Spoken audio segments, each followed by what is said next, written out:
PI Industries also reported numbers. Well-watched company has been a long-term wealth generator. Fourth quarter, though, was a little tough.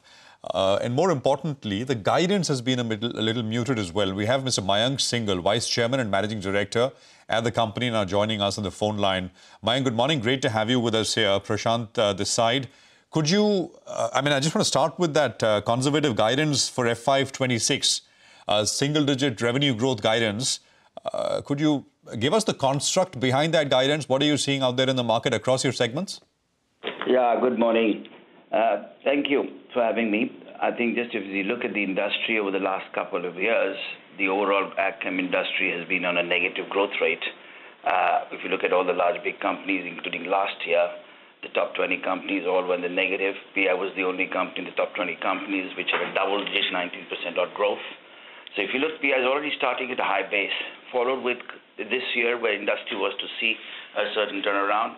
But once again, there have been strong headwinds, both coming from the agroclimatical situations and crop pricing, and now certain other issues around tariff. Given that scenario, we do believe that the coming year, again, the industry overall is not looking to grow aggressively, but we definitely see positive shoots coming out in the H2 part of the year. So if you look at PI, we have taken that guidance based on the high base, based on the continued 2 years of challenges the industry has seen and is expected to see going forward. But if things turn better, we expect it to better. No, absolutely, and maybe it'll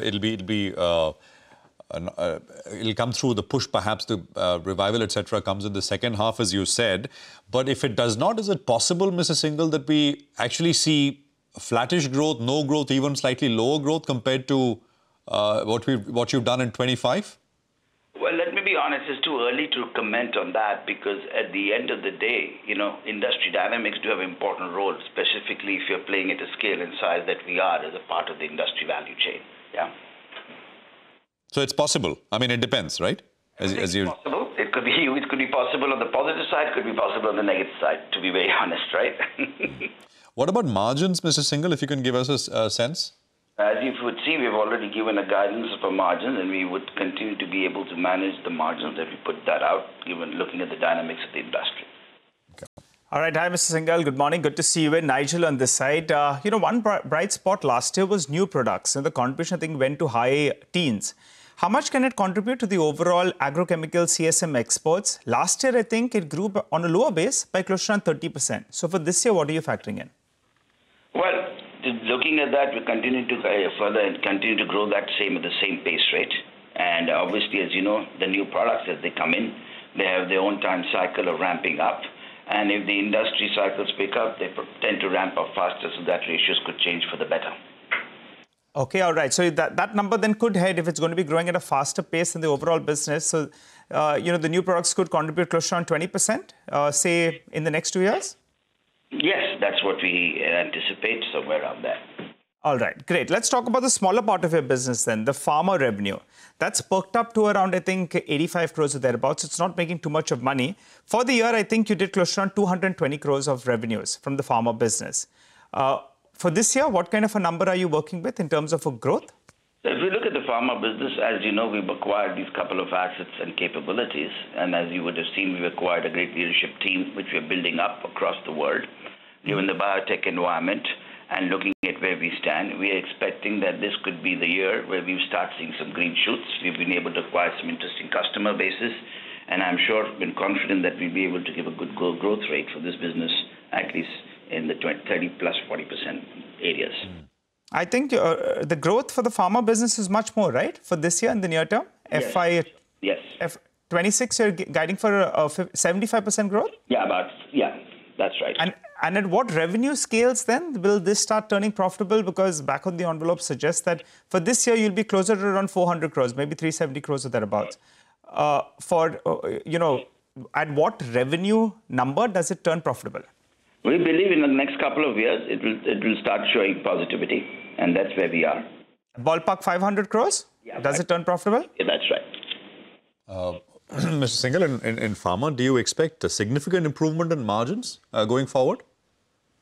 Well, there are two parts of the pharma business right now. Yes, if I look at the contribution margins are pretty good and will improve there, but at the same time, we are investing heavily in building capabilities and resources to scale this up.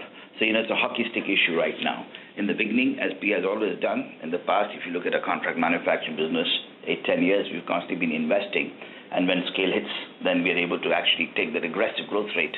So for that, the front-end investment in system, process, people, infrastructure is what's going to be putting that challenge for now in the short term. But I'm pretty confident in the next 2-3 years, you will see that effect coming up. But the focus is going to be contract research, contract research, development, manufacturing. I mean, that's essentially the thrust of the pharma business from here on? Well, it's a part of the CRDMO play. It's just not the contract research and manufacturing, which is in the pharma world, yeah. But where we are leveraging our strong capability in science and chemistry and scientific knowledge. What about biologicals, Mr. Singhal? If you can give us a sense of, I think that's about 20% of your revenues in FY25. Again, here you're expecting better growth going forward. Biological has been always a passion, is a part of our purpose, of putting a reimagining healthy planet. And as we believe today, going further in the ag space, agrochemicals and biologicals are going to go hand in hand. We've been not in biologicals as of today, but we've been doing biologicals over 25 years. We believe we'll be the leading company in biologicals in India in the very near future. As a part of this strategy, our passion for biologicals, we recently, as you know well, last year acquired Plant Healthcare. Plant Healthcare has got a unique platform technology based on which we are looking to take biologicals to the world, with having setups and distribution partnerships across the world in the US, Mexico, Brazil, and certainly in Europe, and further expanding that back and bringing these products and innovations into India. So we do believe biological is going to be one of our front runners, and we expect to see good growth coming from it. As you would have seen over the last 3 years, we've put our focuses on it in India.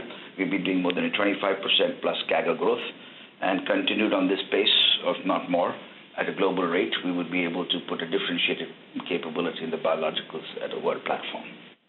Any inorganic growth we should brace for this year?